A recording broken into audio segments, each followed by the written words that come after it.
With what India land in Nigeria. Of course, I'd come to meet aspiring candidates of this coming general election who want to stand with our party, and they wanted to know our party policies, issues of nominations, how transparent the party is, and I have preached my best. So Tujibebe wa Kenya Party will have candidates here in Nyeri, like everywhere else in the country, and we hope that we will capture quite a good sizable number of seats at this region. And I'm saying this is a party to watch in the life of our nation.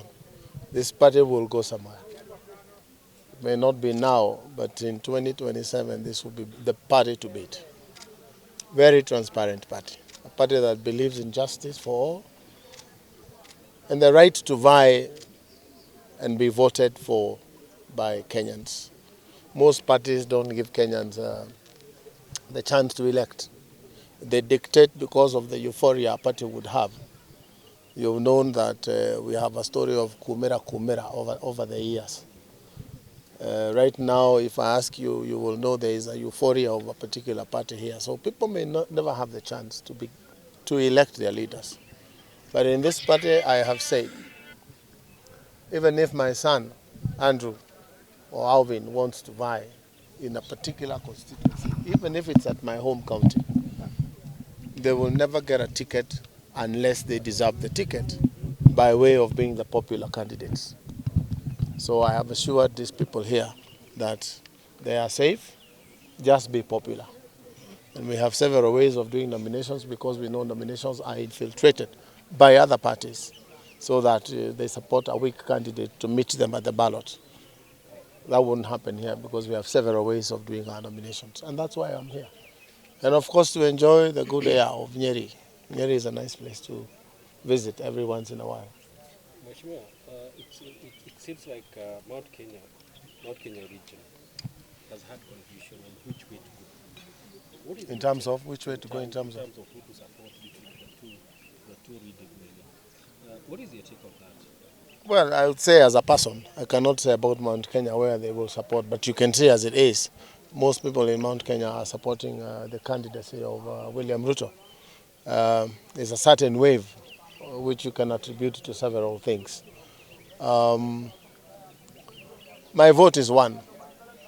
For now, unless I'm given a reason not to vote, I will vote for William Ruto now. If things stand equal as they are today, during that date, I will vote. But if something happens and I have to change my mind and vote for myself as president, you know, this elections is not what you call an election.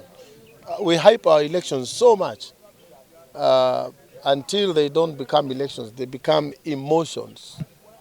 If you ask Kenyans why they would want to vote one way or the other, there must be a good reason. Some will say, no, we want to punish so and so. We ask Kabogo, why do you want to vote there? Because I have asked questions that have not been answered. I asked Azimio, what is your plan for Mount Kenya?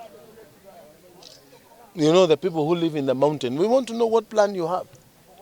Again, what is it that you have discussed with Uhuru Kenyatta as he exits? People are silent, they don't want to speak. I went to William Ruto, I asked the same question. He said, William, what do you think? And I told him, I think, as far as the mountain is concerned, one man, one vote, one shilling would go a long way in alleviating poverty within our communities. And how did he answer me? He said, you know, William, if we do one man, one vote from the beginning, as in zero, towards up, we will hurt very many counties. Can we agree that we leave the counties as they are today so that what every county gets today is the minimum? Any additional money we will bring into devolution will be shared in according to population. And we have agreed. But I want it in writing. I want it in writing, and we have agreed.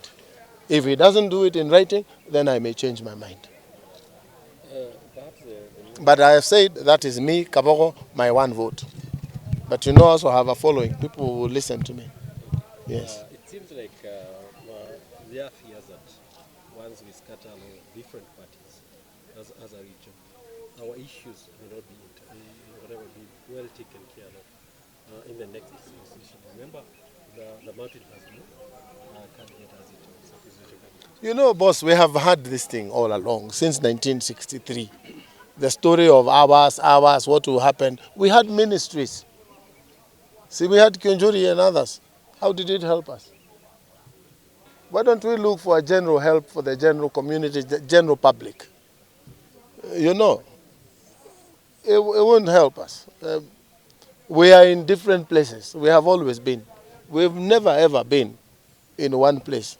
We did in 2017 and 2013. What have we gotten? Tarmac? Yes. Connectivity to electricity? Yes. But the Kenyan voter has become poorer. And that is why you are seeing people rioting. So we hope that the next government that comes will take money not only to Mount Kenya, to the entire republic, and allow Kenyans to work. Make Kenya Revenue Authority a revenue authority that collects revenue, not on the basis of how politically connected you are. Extend the tax bracket. So you lower the taxes and collect more by extending the bracket. You know, Nyamakema right now you find empty shops. It has never happened since I think 1975. But now you can go and get a shop in Nyamakema without paying goodwill. Why? Because they close. Why did they close? Anyway, that's a story for another day. So but Kenyans need to be wiser when we are voting. perhaps the last one, we talked about... You know, I would make a better president than any of those that are standing. But I won't get a chance. Sir, True? Perhaps the last So one you're is- better than Ruto? Don't ask me questions that will put me in trouble with So people. the issue here is, you said that you said... That you can answer yourself. Sir, you said that you've said something. You know where I've worked before. Go check. You know, when do we check these people? Like Mudavadi, what has he done from the beginning to the end? You know, these people were ministers, some of them vice presidents. When will he fill their cards? That when he was in agriculture, he did something that will make us proud of giving him the presidential seat. When will you vet them? Never. We are vetting them with emotions. So what we ask for is what we'll get. It is what it is.